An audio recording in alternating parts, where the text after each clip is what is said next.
Assalamualaikum warahmatullahi wabarakatuh. Selamat pagi murid-murid Bapak yang Bapak cinta dan sayangi.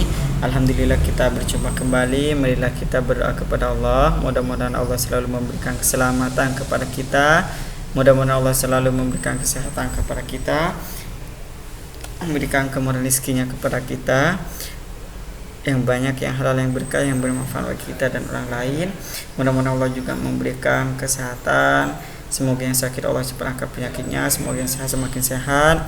Mudah-mudahan Allah juga selalu memberikan pertolongan dalam urusan kita, memudahkan urusan kita, memberikan kelancaran dalam urusan kita, mengabulkan doa-doa kita, mengampuni dosa-dosa kita. Amin amin rabbil alamin.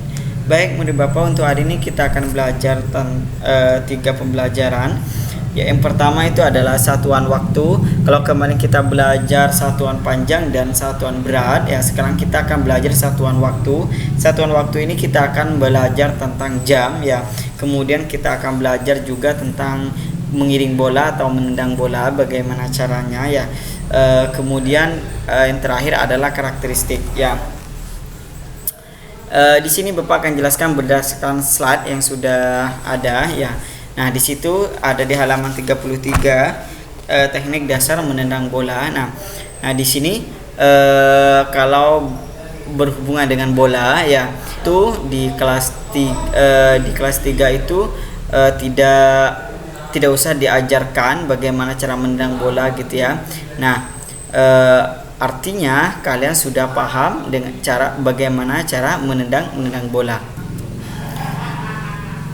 Kalau kita ingin menendang bola, pastinya kaki itu sudah berada di posisi bola gitu, ya, sudah berhadapan dengan bola. Kemudian kita gunakan kaki kiri ataupun kaki kanan boleh, ya, untuk menendangnya. Kemudian jangan lupa kita melatih keseimbangan badan kita, ya. Kemudian fokuskan ke arah bola dan sasaran tembak gitu, ya. Maksudnya itu kemana arah bola kita tendang. Seumpama kita mau tendang ke teman kita, maka bola itu fokuskan sama kaki teman kita, jangan sampai bola itu miring ke belakang ataupun miring ke depan gitu, ya.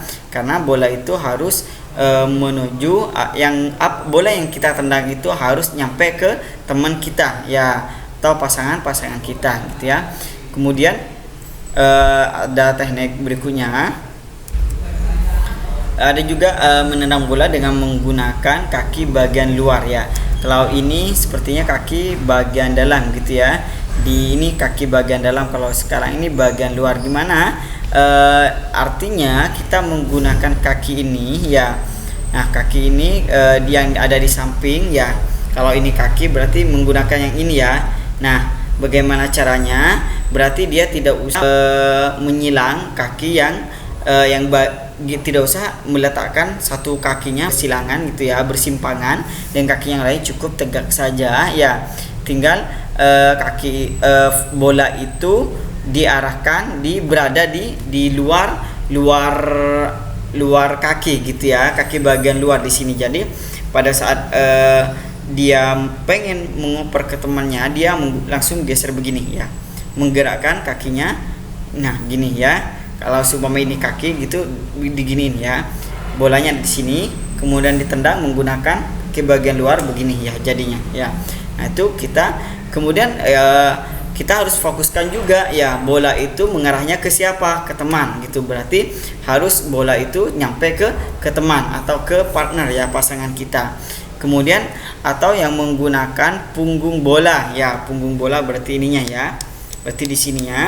Berarti bola itu kita pakai ini, ya, tidak menggunakan ini, tapi menggunakan yang bagian-bagian sini gitu, ya. Nah, artinya kita menggunakan kaki bagian sini, kemudian harus bertumpu ke ini, ya. Kaki yang di sini harus ditekuk ke bawah, ya, harus ditekuk ke bawah. Kenapa ditekuk ke bawah? Karena kalau tidak ditekuk ke bawah, dia akan ditendang menggunakan ujung jari gitu, ya, ujung jari kaki. Tapi kalau ditekuk ke bawah, maka dia akan yang menendang itu kaki bagian sini, ya, bagian punggungnya gitu ya. Nah, kemudian jangan lupa bola itu harus difokuskan ke teman yang kita oper gitu ya. Nah, itu bagaimana cara menendang bola gitu.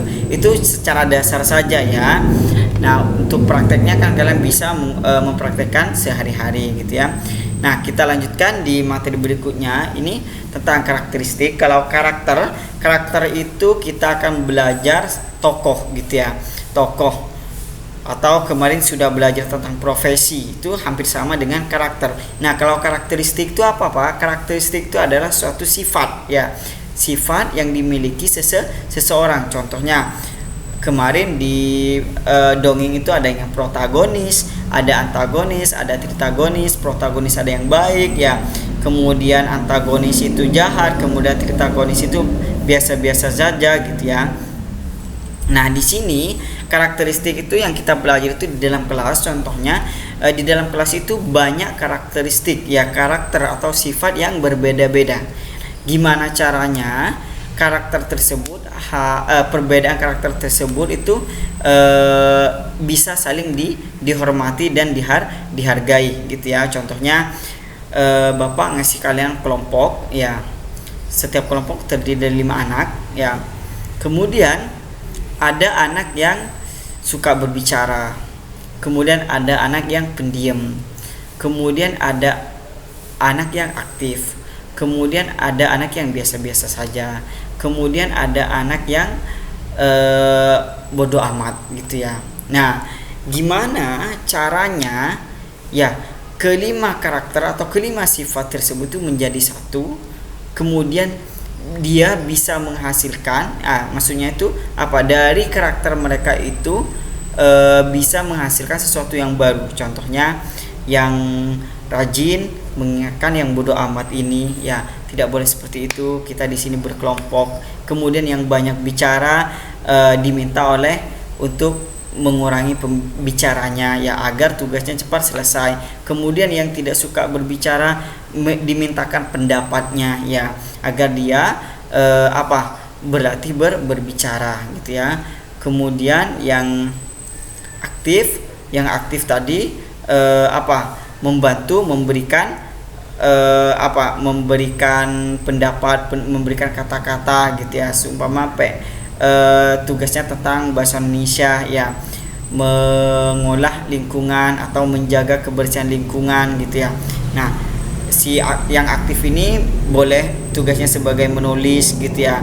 Kemudian yang banyak bicara ini boleh tugasnya sebagai yang menyampaikan pendapat gitu ya. Yang pendiam pun seperti itu, diminta untuk berpendapat. Itu namanya mereka menyatukan perbedaan karakternya ya di dalam satu forum, di dalam satu kelompok ya, dimana yang bodoh itu tidak selalu bodoh, kemudian yang pendiam itu tidak selalu pendiam gitu. Mereka mempunyai kesempatan untuk berbicara gitu ya.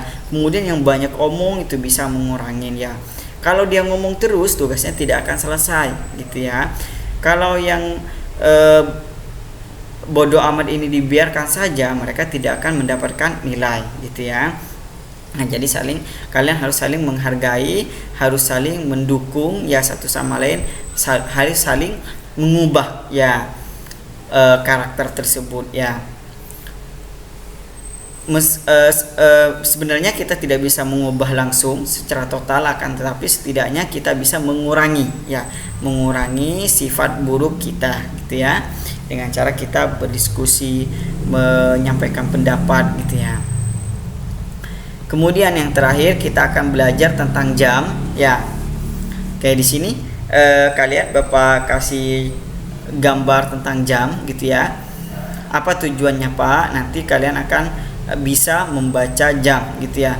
Seumpama jam 1 lewat 10 menit itu di mana letak jarum panjangnya, di mana letak jarum pendeknya gitu ya.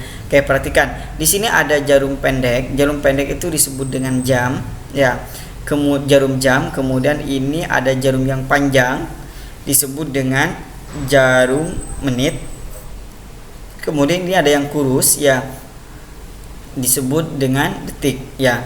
Kayak yang kita fokuskan sekarang adalah di jam dan menit. Oke, perhatikan. Di sini ada angka 1 sampai 12 ya. Berarti jam tersebut menunjukkan dari angka 1 sampai jam 12. Oke, perhatikan dari angka 12 di sini tidak ada tulisan ya. Kalian bisa gambar, kemudian kalian bisa ikutin dikte dari Bapak. Dari angka 12 ke angka 1 itu sejauh 5 menit ya, angkanya 5 menit.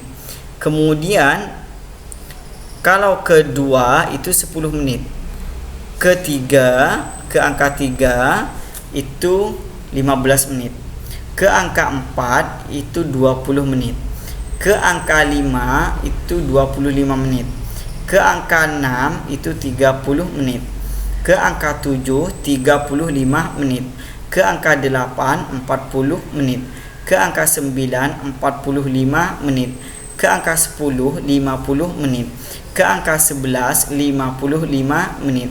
Ke angka 12 00 gitu ya. Sebelum angka 15 ini kan ada jarum ini ada garis pendek, berarti ini 59. Setelah 59 itu bukan 60 00 ya. Jadi kalau nanti kalian menemukan jam 12.60 kalian harus ubah gitu ya.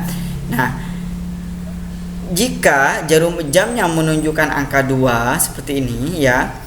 Jarum jamnya menunjukkan angka 2, kemudian jarum menitnya menunjukkan angka 10.